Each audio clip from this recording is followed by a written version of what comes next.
తెలంగాణలో మాటలు మంటరేపుతున్నాయి, తూటాల్లా పేలుతున్నాయి.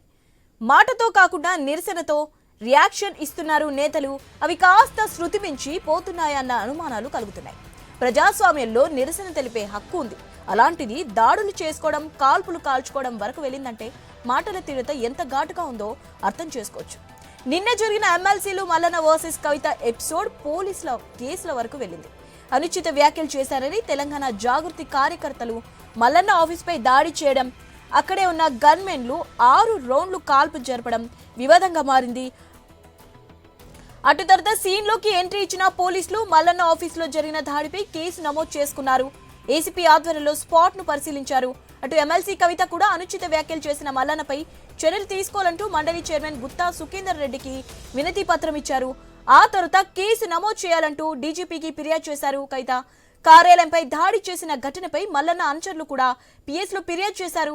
పరస్పరం ఫిర్యాదులు చేసుకోవడం, మాటలు అనుకోవడం బట్టి చూస్తూ ఇదేదో పొలిటికల్ మైలేజ్ కోసం ఇద్దరు ప్రయత్నిస్తున్నట్లుగా ప్రచారం జరుగుతోంది. మల్లన్న త్వరలోనే బీసీ పార్టీ పెడతారని, కవిత కూడా మరో కొత్త పార్టీ పెడుతున్నారన్న ప్రచారంలో భాగంగానే జనంలో ఉండేందుకు ఇలా హడావిడి చేస్తున్నారా అన్న అనుమానాలు కూడా ఉన్నాయి.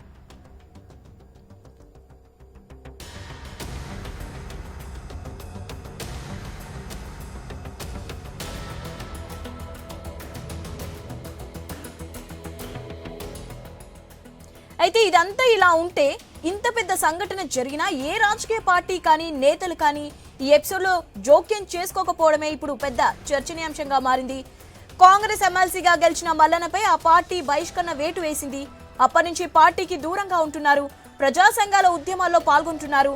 అవకాశం దొరికినప్పుడల్లా బీసీ రిజర్వేషన్లపై మాట్లాడుతున్నారు. అదే ఇప్పుడు పొలిటికల్ ఇష్యూగా మారింది.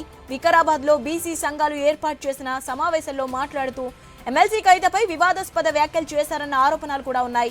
ఆ తర్వాతనే తెలంగాణ జాగృతి కార్యకర్తలు మల్లన్న ఆఫీస్ పై దాడి చేశారు. బీసీల కోసం పోరాటం చేసిన ఎమ్మెల్సీ మల్లన్నపై దాడి జరిగితే కాంగ్రెస్ నుంచి కానీ ఏ ఒక్క పార్టీ కానీ వ్యక్తిగతంగా లీడర్లు కానీ ఖండించిన దాఖలాలు లేవు. బీసీ సంఘాలు మాత్రం దాడి ఘటనను ఖండించాయి, బీసీలపై దాడిగా అభివర్ణించాయి.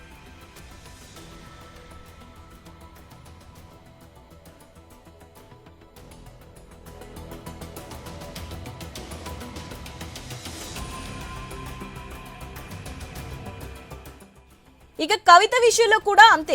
బీఆర్ఎస్ తరఫున ఎమ్మెల్సీగా ఉన్న కవిత ఈ మధ్య బీఆర్ఎస్ చీఫ్ కు లేఖ రాసింది. ఆ తర్వాత కవిత కేసీఆర్ దూరం పెట్టారన్న ప్రచారం జరుగుతోంది. తెలంగాణ జాగృతి కూడా బీఆర్ఎస్ కు అనుబంధమే అన్న ప్రచారం కూడా ఉంది. అయితే నిరసన తెలిపేందుకు వెళ్లిన కార్యకర్తలపై మల్లన్న గన్మెన్లు కాల్పులు జరిపారంటూ కవిత డీజీపీకి ఫిర్యాదు చేసింది. అయినా కూడా బీఆర్ఎస్ నుంచి ఒక్క ఖండన రాలేదు. కవితపై కామెంట్ చేసిన తర్వాత కాల్పుల తర్వాత గులాబీ నేతలు ఒక్కరు కూడా స్పందించలేదు. అనుచిత వ్యాఖ్యలపై స్పందించలేదు. దాడిపై నోరు విప్పలేదు.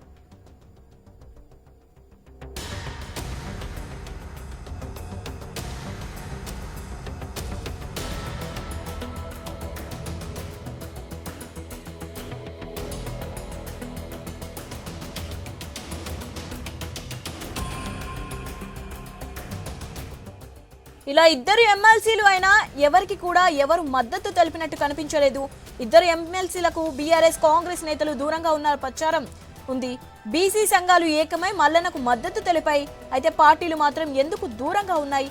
కావాలనే ఆ పార్టీ ఇద్దరు ఎమ్మెల్సీలను దూరం పెట్టాయా, లేక మాకెందుకులే అనుకున్నాయా? ఇంత పెద్ద ఎత్తున రచ్చ జరుగుతున్నా సాగుతున్నా ఏం పట్టినట్టుగా ఎందుకుంటున్నాయి? దీని వెనుక ఉన్న మర్మం ఏంటి? ఎందుకు పార్టీలు సైలెంట్ గా ఉన్నాయి? మల్లన్న బీసీ పార్టీ పెట్టేందుకు మైలేజ్ కోసం చేస్తున్నారా, లేక కవిత పార్టీ పెట్టే ముందు చేస్తున్న హడావిడిలా కనిపిస్తోందా?